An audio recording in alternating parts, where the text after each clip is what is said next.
So, welcome to college science.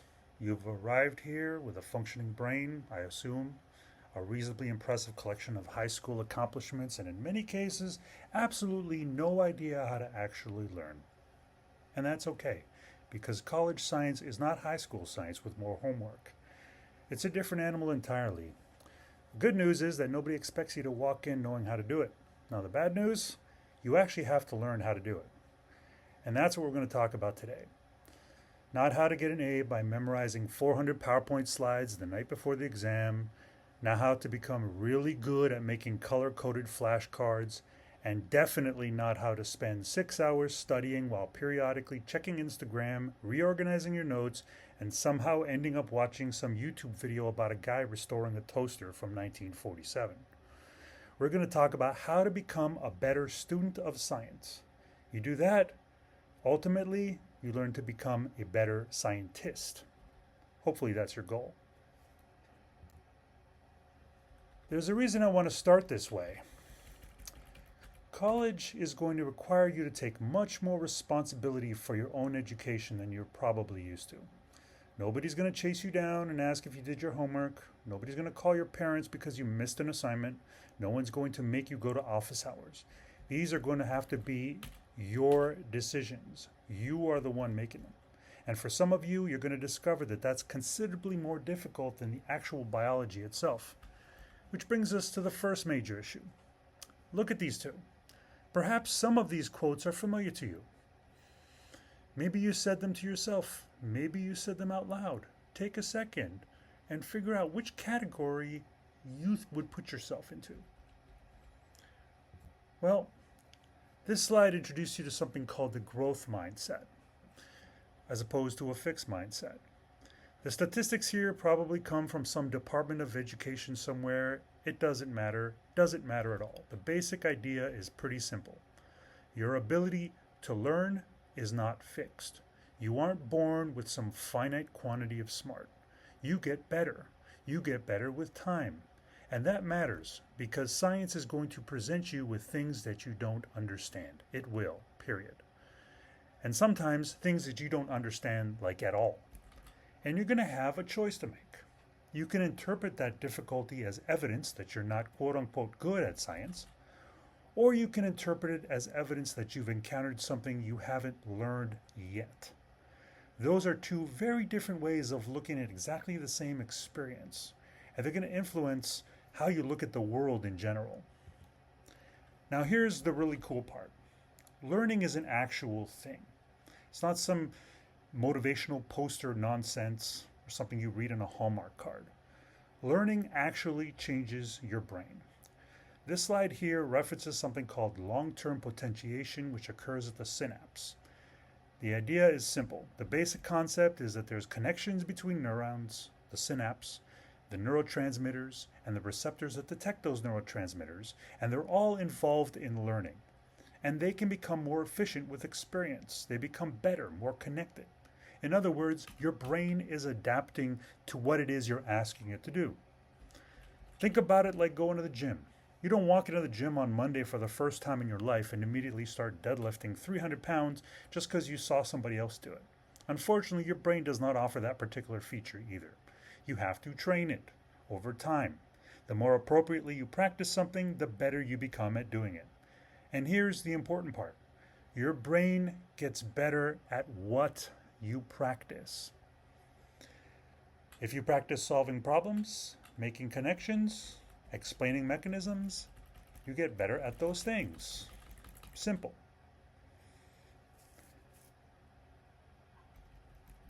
And that's going to become very important later. So what are some of the challenges to developing this kind of growth mindset? Well, it sounds wonderful, right? Why don't we all have this growth mindset? Well, because humans, that's why. That's the answer. There are a lot of things that get in the way. Your environment gets in the way. Your own preconceived notions about learning and what it's supposed to look like. The pressure that you put on yourself, the pressure that others put on you, and perhaps most importantly, not understanding what productive effort actually looks like. Because one of the great mistakes that I see students making is confusing being busy with actually learning. I hear it all the time. I studied for X number of hours. Why did I not do well? Well, because they're not the same thing. You can learn to work very hard and yet learn very little. And you can work very strategically for a short amount of time and learn a huge amount. So this is where we get to the uncomfortable part. Because if we're going to talk about student success, we have to acknowledge that this isn't entirely just the student's responsibility. Rollins has responsibilities. Us faculty have responsibilities. We need to create courses and that environment in those courses that encourage growth. We need to develop resilience and help you develop resilience. We need to teach you students how to practice and study, and we need to model healthy attitudes towards effort. But you students have responsibilities too. You need to advocate for yourself. You need to use the interventions and the resources available to you. You need to learn how to study. You need to learn how to understand the difference between simply working hard and working effectively, and you need to work with your professors. If you're a senior and I've known you for 4 years and you don't know where my office is, that's you. That's not me. All right? Education is a partnership, but you are not the passenger. You are the one driving the car. Now we're going to introduce you to what I think is one of the most important concepts in this entire thing that I'm doing. The idea of metacognition. Basically, thinking about thinking. But I would take it a step further. Metacognition is essentially asking, how do I know that I know this? Seems simple, but it's actually a surprisingly difficult question to answer. Because there's a huge difference between recognizing something and actually understanding it. You look at your notes and think, oh yeah, I know this. Then the exam asks you to actually use it, and suddenly, interesting. Apparently I don't know this. That moment, that's when your metacognition is starting to work. So this slide breaks down the 3 types of knowledge, the 3 types of ways of knowing things. You need to know that, right? The facts, declarative stuff. You need to know when, why. You need to know how, right? Knowing how is procedural. Knowing why is conditional, right? Most students are actually much better at the first one, declarative knowledge, than they realize. You can accumulate an enormous amount of factual knowledge and still be unable to solve a problem. You know, I know a lot of people, they can't memorize a particular biological fact, but they can go on and on about the stats of some baseball player like I give a shit. All right? Facts, they're only one component of learning. They're an ingredient, right? But guess what? If you have a refrigerator and it's full of ingredients, it doesn't mean you know how to cook dinner. You know what I'm saying? All right. So now let me pick a fight with one of America's favorite study tools, flashcards. Let me be clear. Flashcards aren't inherently evil. All right? They're not bad. But they're often used as some sort of substitute for thinking. Yeah, you can memorize. What is mitosis? What's the answer? You flip the card, cell division, producing 2 genetically identical daughter cells. Wonderful. Now the exam comes around and asks you to interpret some unfamiliar cell division scenario. And you're sitting there thinking, where's the flashcard for this? Guess what? There isn't one. Because science isn't a collection of trivia questions, right? So in this slide right here, you're looking at declarative knowledge overload. You know a lot of knowledge, a lot of facts, no idea how to use them. On TV, whenever they want to show a smart person, what is that smart person always doing? Throwing around a bunch of big words, correcting the person with some fact that's idiosyncratic that nobody really cares about, right? This is very common in college, your so-called know-it-alls, right? So you end up with so much to do, I do nothing. You have all this information in your head, but you don't have a strategy for actually using that information to answer real things, right? So what's the next type of knowledge? Procedural knowledge. What happens when that is low, right? You're following a recipe, right? Step 1, then step 2, then step 3. Well, what happens when I change the ingredients? What happens when the whole problem looks a little bit different, right? What happens when you don't recognize parts of it? That's something called the black box problem. Information goes in, an answer comes out. But if you don't understand what's going on in between, well, that's very dangerous, especially dangerous in science, right? Science doesn't give you the exact same problem every time, and it definitely doesn't give you the same problem you practiced, right? You might end up with a situation where you're asked to do something with some slight modification and you don't really know why you're doing it. When you're in lab and we have you do labs and we have you trying to figure out, what it is you're doing. Well, you're following the steps, sure, but you have to know what each of those reagents, each of those things you're adding, each of those conditions you're changing, what the point of those things are. That's when you know that you understand it. Because one of our favorite questions to do is switch the recipe on you. And now the third one, right? Conditional knowledge. This is the one note card, right? You probably had this in math, right? You're allowed to bring one note card that has all the equations on it, right? You've had this in a math test probably, right? They'll let you bring one thing to a test. But guess what? You have everything on the note card, every equation, every definition, every rule, everything. And yet you're having to answer questions where you still don't know what to do, right? Because the real question isn't, do you have the information? It's, do you know when and where to use said information?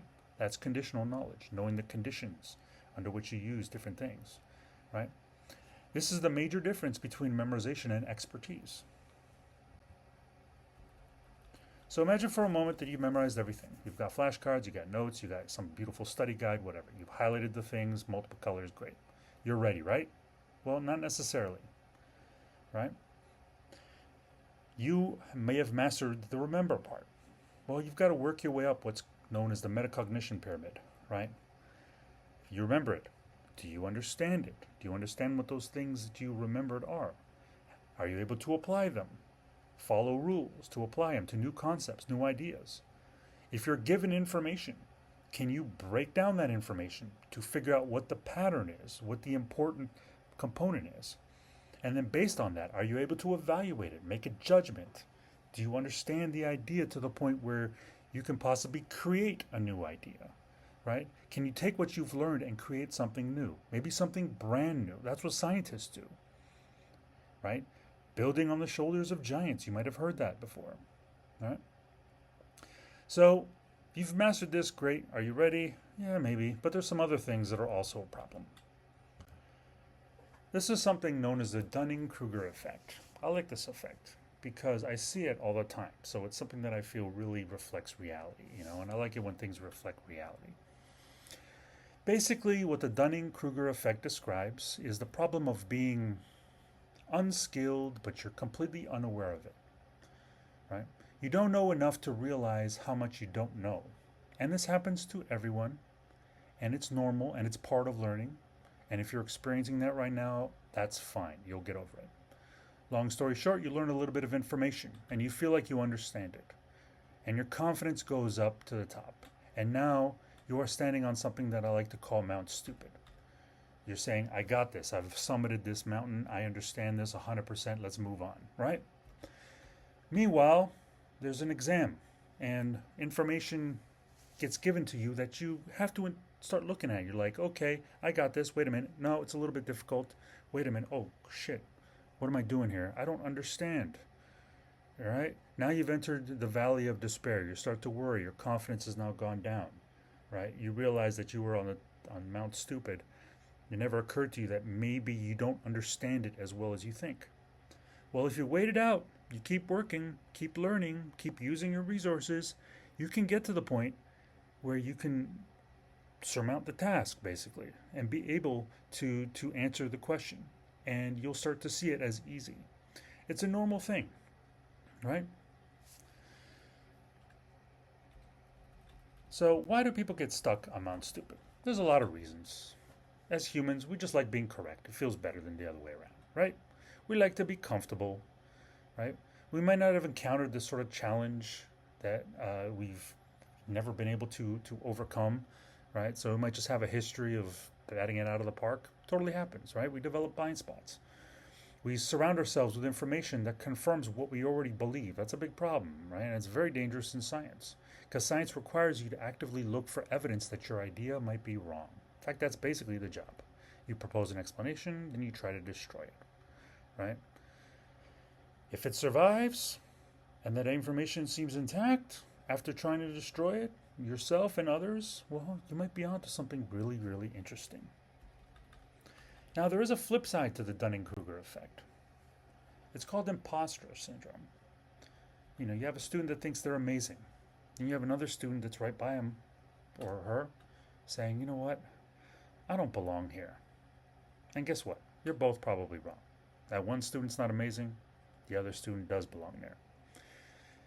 Both of these are essentially problems with self assessment, right? The Dunning-Kruger effect, that person overestimates their ability. Imposter syndrome, that person underestimates their ability. The goal isn't to become this wildly confident person. The goal is to become accurate. Know what you know what you don't know, and what you don't know, you're going to try and do something about it, like learn. And then you'll get to a point where you can actually deal with any challenge that comes your way. Now, the thing about the imposter syndrome, and it happens to the best of us, I could say I've had this myself, is it kind of feeds on itself, and that's what's nasty about it, right? You think you're not good enough, so you work harder, you become exhausted, then you struggle a little bit more, and you interpret that struggle as evidence that you don't belong, that you are an imposter, so you work even harder, and around you go, feeding back on yourself. But the solution isn't always work harder. I'm sure you've heard the phrase work smarter, not harder, right? Really, it should be work differently. Get feedback, change your strategy, try different things, ask for help, right? Figure out what isn't working for you. It's not a one size fits all, it varies. If you do that, you'll get to your final answer. So if you want to improve your metacognition, what you need to do is advocate for yourself, right? Take responsibility for your education, right? Don't blame yourself for everything. That's not what I mean. Responsibility means recognizing something. This is my education. I need to participate in it actively. You need to know when you're struggling. You need to know what kind of help you need. You need to go and actually get that help. The onus is on you. I'm here to help you, right? That's my job. I'm here to help you. And even if it wasn't my job, I like to help people in general. So the next question is, well, why don't students advocate for themselves? Well, there's a lot of reasons. Self-esteem might be low. Sometimes it's just easier to go with what others are doing. Maybe you're not used to asking for help. Maybe you're afraid of being labeled a certain way or some stigma, or your peers might find it. And frankly, to be fair, self-reflection is hard. It's an uncomfortable feeling to be like, I need to do this. There's some fault I have, right? It's much easier to say my professor sucks than it is to say I need to change how I'm studying, right? One doesn't require personal growth. You could just blame someone, right? My professor sucks, right? If I wasn't in this class, if I was in that other class, I'd do a lot better because that other class is easier. That other professor is a lot more laid back than this one, right? But the other thing, that maybe I need to change how I'm studying, that requires work. And sometimes the most useful thing you can say to yourself is, maybe I am part of the problem. It's not self-criticism, it's not self-hate, it's just useful information. Now I'm going to give you my perspective, and the perspective of most professors, because these are the things that I actually see, right? I see a lack of participation sometimes, right? Students are afraid to speak up, give opinions. Maybe they're afraid of backlash, or maybe they're afraid of fear or becoming embarrassed because they don't know the answer, right? I see students not reading their emails, not reading their syllabi, not looking at Canvas, right? Like I encounter regularly seniors who don't know how to do the things they should have learned as freshmen, right? How to submit work on Canvas, you should know how to do that, right? Register for classes, right? Make an advising appointment. These are things you learn early on, and I've seen seniors not know how to do it, right? I've seen students that form study groups because they're friends instead of finding people that can actually help them and that have common goals. Instead, they surround themselves with people who essentially kill their productivity, or even worse, people that use them to learn, right? Now, working together is great. I encourage it, but it has to be strategic, like everything else in life, right? I see a lot of externalizing problems, right? I already mentioned it. I would be better if I was in Professor so-and-so's section. Okay, maybe you would be better, right? But did you attend? Did you read? Did you study? Did you ask questions? Did you go to office hours? Did you use the resources that are available to you? STEM Hub, library, stuff like that? Those are variables too, you know. Science requires controlling variables before you come up with a absolute decision about what's going on, all right? So let's control, right? Speaking of control, sometimes other people have control on people's time, right? You listen to your parents, it's generally a good thing. I'm a parent myself. I'd love it if my kids listen to me. They don't, but it'd be great. It's a great pipe dream, right? Maybe you got some influence from someone else. Coaches are kind of notorious around here, right? Coaches say, oh, you shouldn't take this major because of this and not the other, right? It interferes with the practice schedule. Screw that. Do what you want to do, all right? Let us go to bat for you on that front as well. All right, so here's what I actually think. That's what I see in here, but this is what I actually think, right? What I actually want. For starters, I want you to develop. That's my goal. I want you to develop all aspects of your knowledge, of your character, of your identity, all right? I want you to identify what you're weak at, what are your weaknesses, and work on them. Attend my class. Talk to me. Participate. Come to office hours. Even if it's just to say hello. All right? We have office hours for a reason. And when you screw something up or you do something wrong, take responsibility for it. If you didn't study enough, say you didn't study enough. Right? If you missed an assignment, say I missed an assignment. Right? Don't give me some 700-word legal defense about why it wasn't your fault. Right? My car broke down and my dog was driving it and accidentally ate my homework and then started coughing up and we ended up in the ER all night. Just own it, learn from it, move on. You will say nothing that I have not heard before. All right? By the way, check your email. All right? I'm not sending you a fucking carrier pigeon. Right? Check your email. I'm old school. All right? And this is the way your professors talk to you usually, is through email, right? I'm not going to text you. I'm not going to hit you up on Snapchat or Insta. I'm not doing that, all right? Okay. Now let's talk about everybody's favorite excuse. I didn't have enough time. I love this excuse because it's so easily, incredibly broken down. So let's do the math, shall we? Which people don't tend to do. I don't have enough time. How much time do you have? Well, in every week you have 168 hours to a week. Everyone gets that. Whether you're here, whether you're in fucking Tokyo, it don't matter. You get 168 hours a week. So let's do the math. 8 hours of sleep a night, let's say, if you're good, right? That's 56 hours. Another 20 or so hours of class, all right? Then you get about 50 hours of outside academic work for a 20 credit schedule, right? Based on what they want, right? It's going to vary, of course, sometimes more, sometimes less, usually less, right? We inflate our hours. It's an accreditation thing. Don't worry about it. Anyway, that still leaves you 126 hours. You still have 42 hours, right? 42 hours means 6 hours a day. So where do those 6 hours go? Well, they're going somewhere. I get it. It's free time. You got to eat. You got to hang. Right? You got to check your phone. You got to try and hook up with your boyfriend or girlfriend or whatever, right? Netflix and chill. I don't care, right? Point is, you have 6 hours. So those hours are going somewhere. Question is, where does it go? That's a question you should be asking yourself. But we're not asking for all those 6 hours. We're asking for a few of those 6 hours sometimes. If you're smart, you get things done over the course of a few days, and it just kind of doesn't take much of your time at all.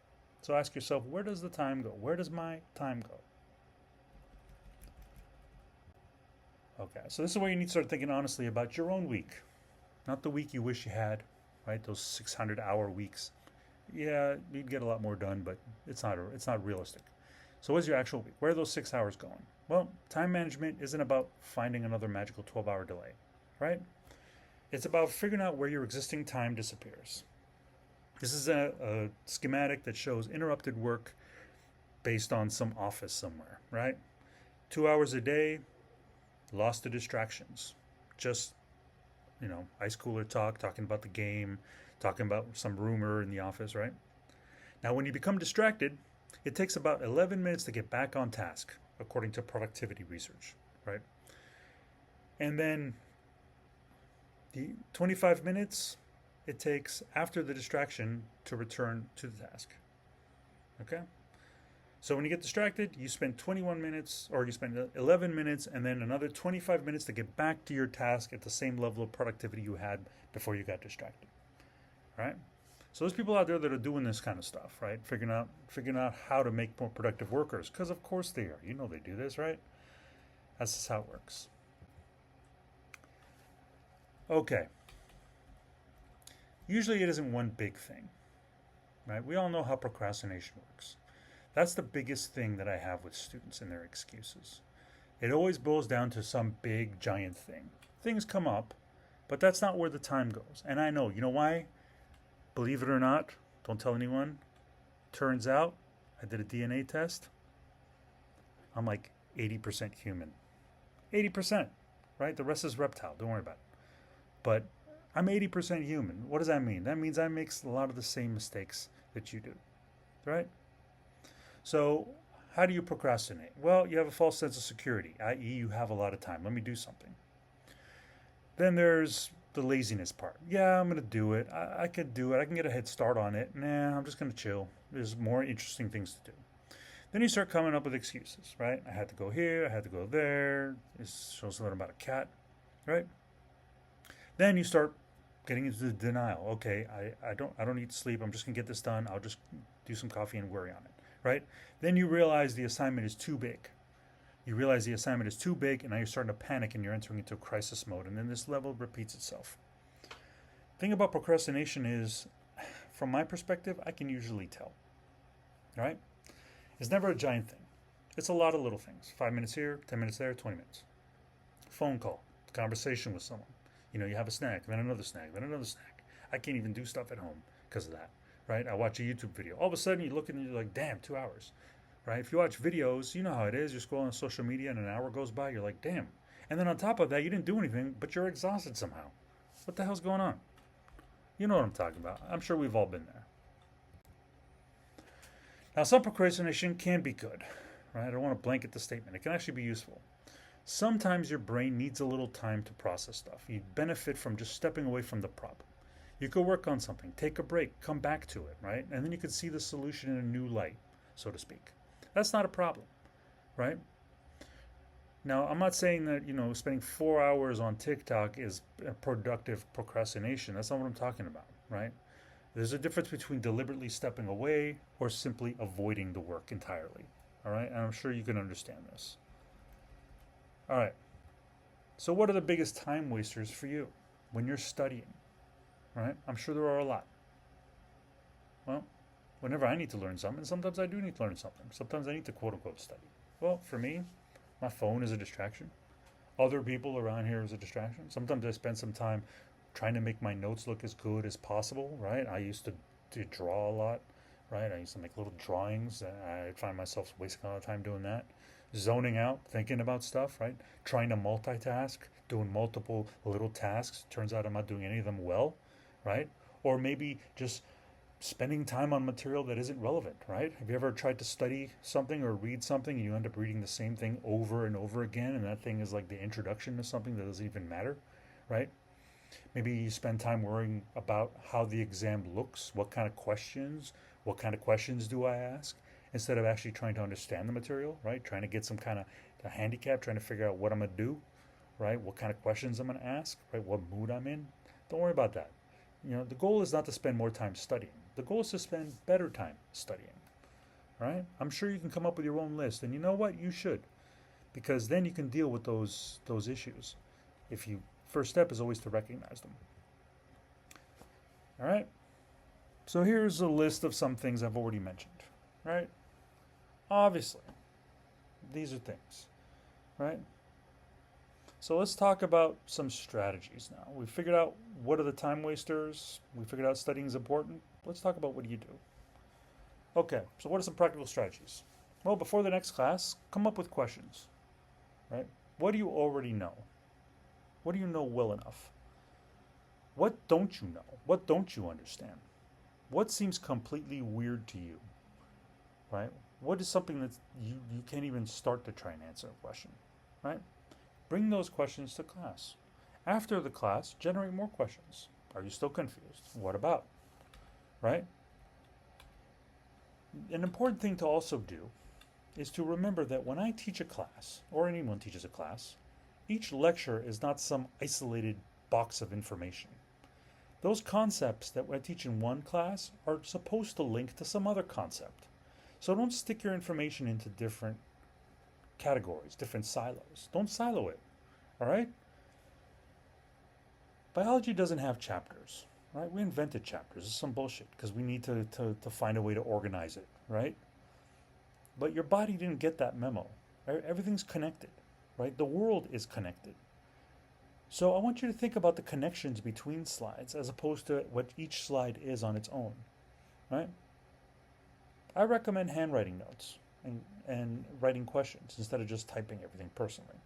In part because I think actually using your hands, actually the motion of doing it, I think there's something to that that helps you remember.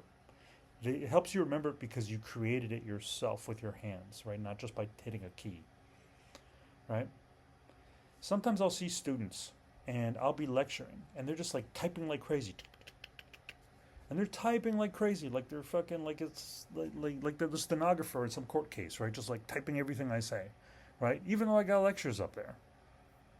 I don't want a transcript of my lecture, right? Process the lecture. Figure out what I'm trying to say and highlight that in your notes, right? Don't just write down every little thing I say, because I say a lot of stupid things. And I say a lot of things, frankly, I don't want a record of.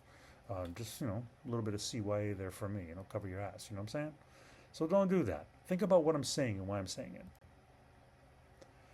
Now we're getting to little things that make a surprisingly large difference, frankly. Use small amounts of time. If something takes 5 minutes, do it, right? Use time in between classes, right? Prepare for the next class, review the previous class, and importantly, take some time off. Being productive doesn't mean working every single waking minute, all right?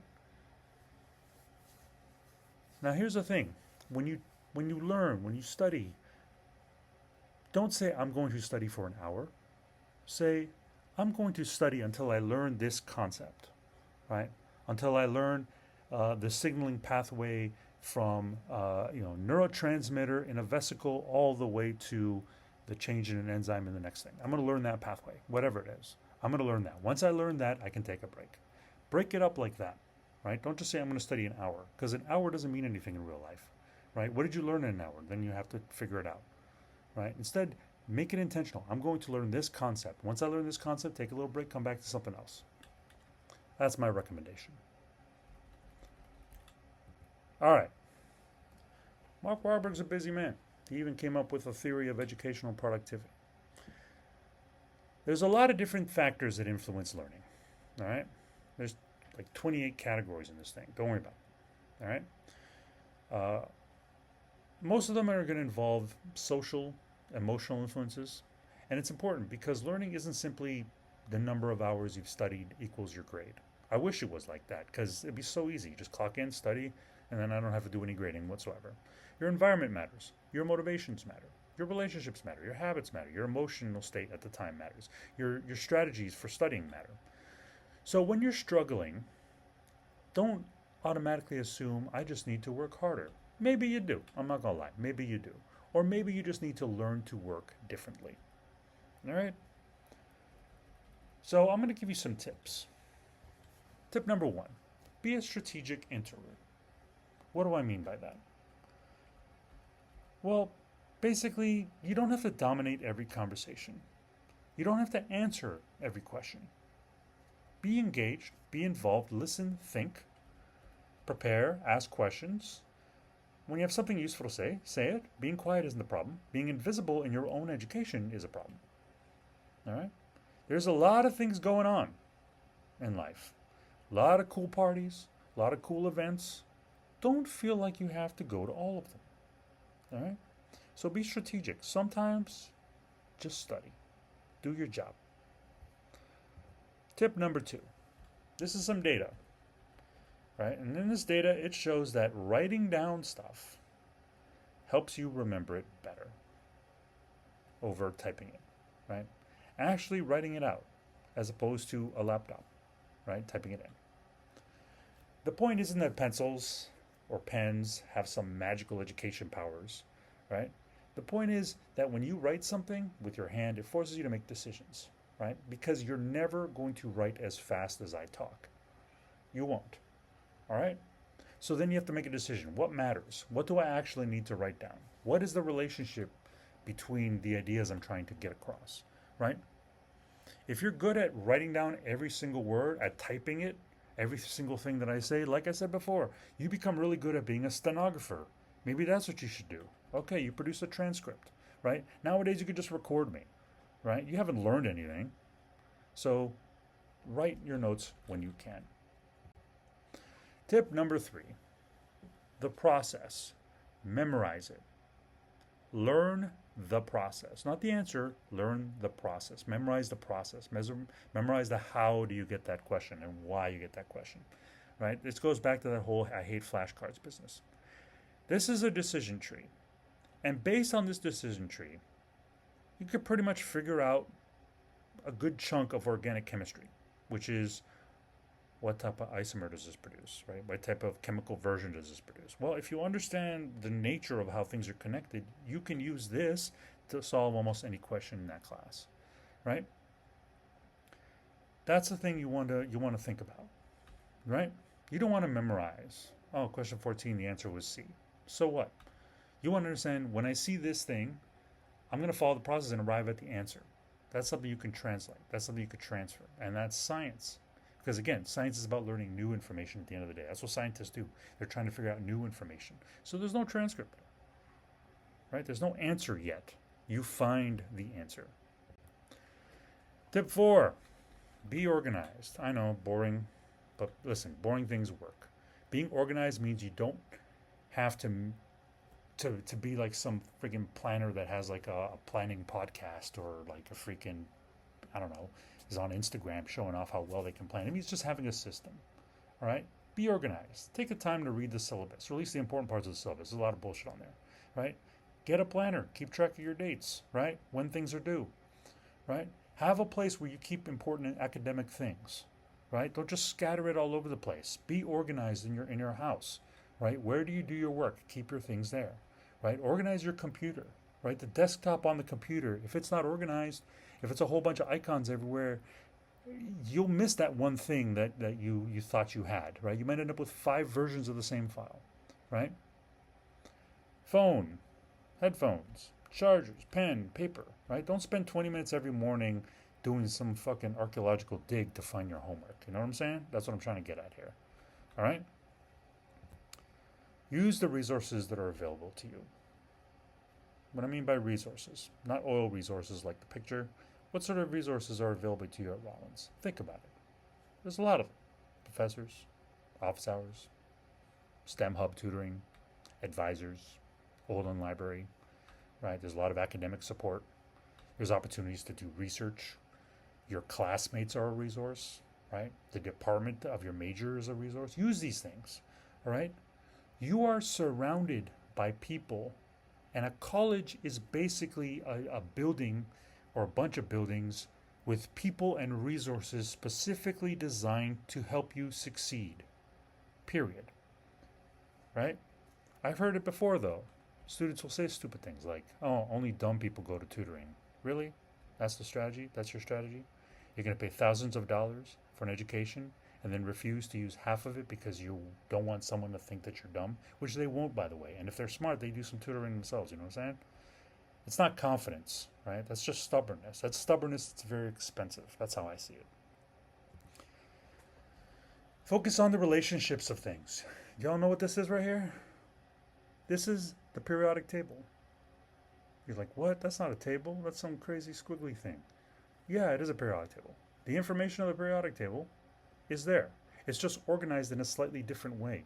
It's organized in a way to emphasize the relationships between chemicals. And if you use this and understand how to interpret this, you can actually answer most chemical and biological questions, right? You use the relationship among the elements to answer the questions, right? It's just not the way we've shown it to you, right? So don't memorize the periodic table. Don't ask, what are the 50 things I need to memorize? Ask, how are the things connected? How are those 50 things connected to each other? What does it cause? What does it depend on? What happens if I change one of them? What happens if I change all of them? What happens if I change a variable that affects one of them? Right? Now you're starting to think like a scientist. You start doing that. All right. I know I'm an old man. Screw your phone. All right. I get it. All right. I mean that with affection. Screw your phone. You don't need a phone. You honestly don't need a phone. I remember when those motherfuckers came out, and they were like, "Oh, I only have it so that I could use it in case my car breaks down on the side of the road and I don't have a phone to use." Get the hell out of here, right? That's why you get your phone. I saw where this was going, all right. And when smartphones happen, then it's a totally different thing. Especially in my class, all right. This is some data among much other data that shows that students that had phones and that were interrupted with messages during lectures. The study basically involved people texting them out of the blue on their phone during lecture. And this is the difference in the outcomes, right? Difference in the outcomes on a quiz. Just because they received a text message and then had a quiz right after. What's the takeaway here, right? Not that phones are evil. It's that you only have so much attention, or attention is limited.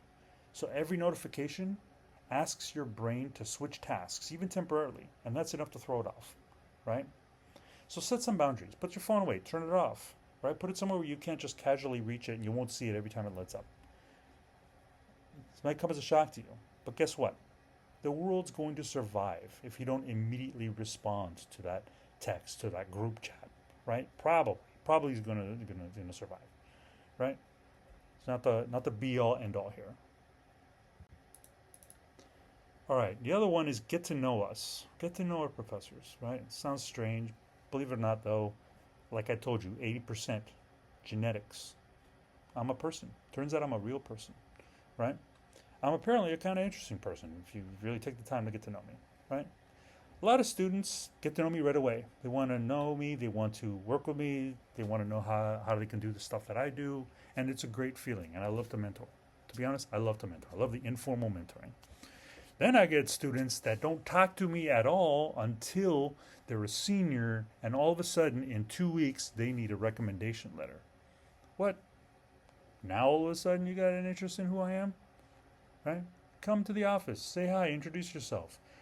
Ask me questions, right? I'll ask you questions back. Tell me something that you're working on. Tell me something interesting. I sit in my office all day long. I'm lonely, right? I'm just hanging out. I'm waiting for people to come by. No one comes by.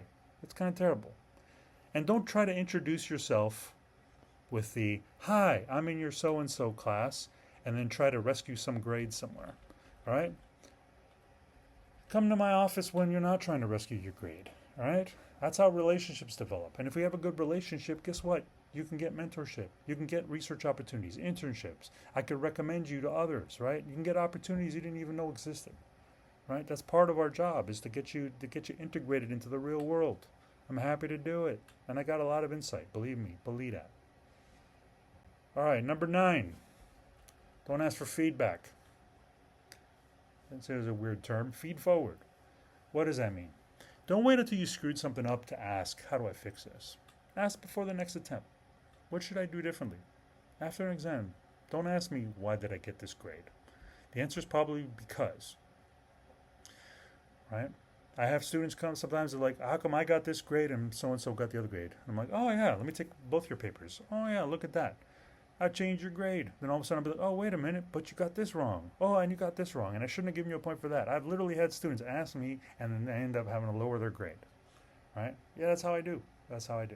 Sorry. Right? Ask me instead, what should I change before the next exam? That's a feed forward. That's you looking to the future and being like, I'm going to do this, right? Don't try to repair the corpse that is your last exam. Try to improve the next one. Maybe try to keep it alive, right? That's a very useful growth mindset again. All right. Now, finally, here is a man who is under arrest. This man is dressed like an elf. Right? Don't you want to know what happened to this person? Take a real break. I don't mean taking a break while you're checking Canvas. Right? I'm talking about actually doing something. Take an actual break. I'm not going to take a break by watching 47 videos about studying. That's not a break to me, right? Sleep, go outside, do something, see your friends, exercise, travel, do something ridiculous, get in trouble, have a story to tell, all right? I hate going into class on Monday and asking people, what'd you guys do this weekend? And nobody ever says nothing. You're all college kids. College will eventually end. You'll look back, and this is supposed to be the freest time in your life where you can do anything you want, right? Because believe it or not, responsibility is on the horizon, real responsibility. You start getting responsible for other people.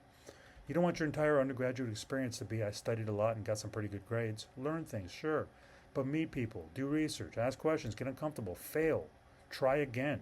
Make your college experience a story. The goal of college and science isn't to produce people who are exceptionally good at taking exams. It's to produce people who can look at something that they've never seen before and say, I don't know the answer yet, but you know what? I'm going to figure it out. That's a skill, and that's science. And frankly, it's a pretty useful general thing for a person to become. So read your syllabus, check your email, put your phone down, come to office hours, and for God's sake, stop making freaking flashcards that are all pretty. I got a problem with that shit. All right. Until next time, have a good one.